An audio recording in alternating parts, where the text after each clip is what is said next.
All right, everyone, we go straight into questions. English, anyone? Here. Another tough match in this beginning of the tournament. I'd like to ask if you need to compare the sensations in the court between the first match and this one. That sensations are better, are worse, are something topic of your game that you feel that maybe you improve? Well, look, I haven't been playing or feeling at my best the last whatever week or so, and it's frustrating at times with the kind of a level of tennis that I'm playing on the court and some uncharacteristic mistakes, that I make. But at the same time, that's that sport. You can't always feel your best or play your best, and you have to find a way to win, which I did against the two, I think, players who possess great quality, who came out on the court believing that they can win. They were both confident. They were both hitting the ball very well. Tactically had a lot of clarity what they need to do against me, and it was working well. So again, another very close match that was decided in that third set, like the first round. He had the 3-set point. He had a sitting forehand that he missed, and 30-40.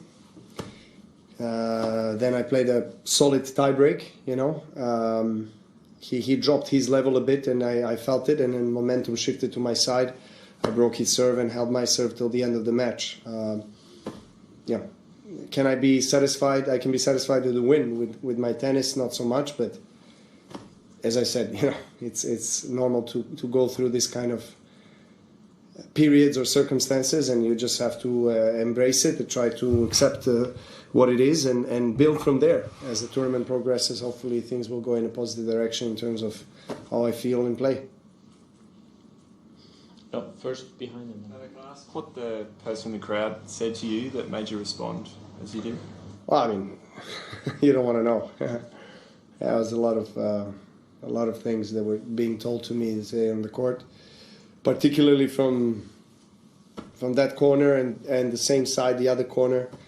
I was tolerating it from most of the match, but and at one point I had enough, and I asked him whether he wants to come down and tell it to my face, And when you confront somebody, unfortunately for him, he didn't have the courage to come down, So that's what I was asking him, if you have courage, if you're such a,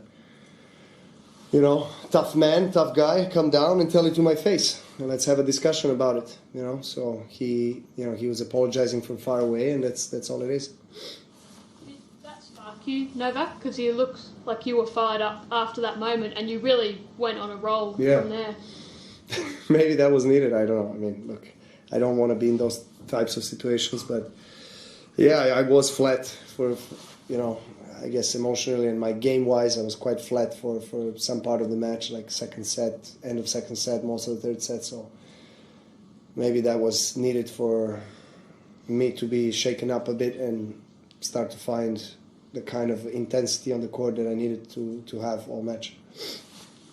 You will next face Echeverry. You beat twice him. Have you seen him playing here? Can you give us some words? I didn't see him playing, but he beat Monfils and Murray, and quite comfortably actually both matches. So I will have to do my homework and see how he played those matches. But results are really impressive. He's obviously playing maybe tennis of his life on the hard court. And Thomas is a great guy. I get along very well with him and his team.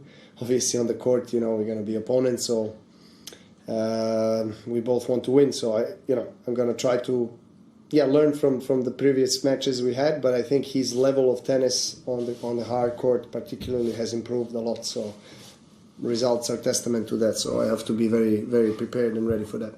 Last two there. I don't want to dwell on it, but you've won so many of your matches. You've played so many times on Rod Laver. You've had some epic moments there. Won 10 Grand Slam titles on it.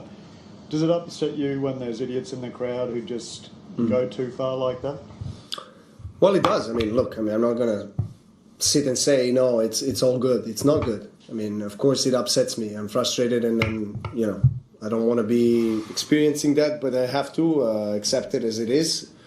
And sometimes I don't tolerate when somebody crosses the line, you know. And that's it. That's what happened. You know, people have few drinks, I guess, late at night as well. That probably is also has an effect on how they feel and behave. And that's okay. You know, people pay tickets to come and watch us. They want to see the show. They want to have fun. They're all allowed to do that.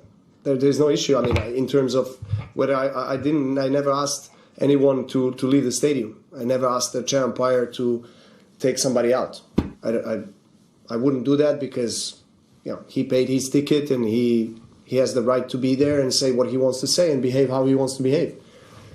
But if somebody crosses the line, then I'm going to take it to him, and as I did to this guy, and just ask him if he wants to come closer and tell me what he wants to tell me. You know, offend me, insult me, you know, as he did. So that's all it is, you know. He was not really keen on coming down. That's what it was. Last one. Before the tournament, you talked about going to the botanical gardens between matches.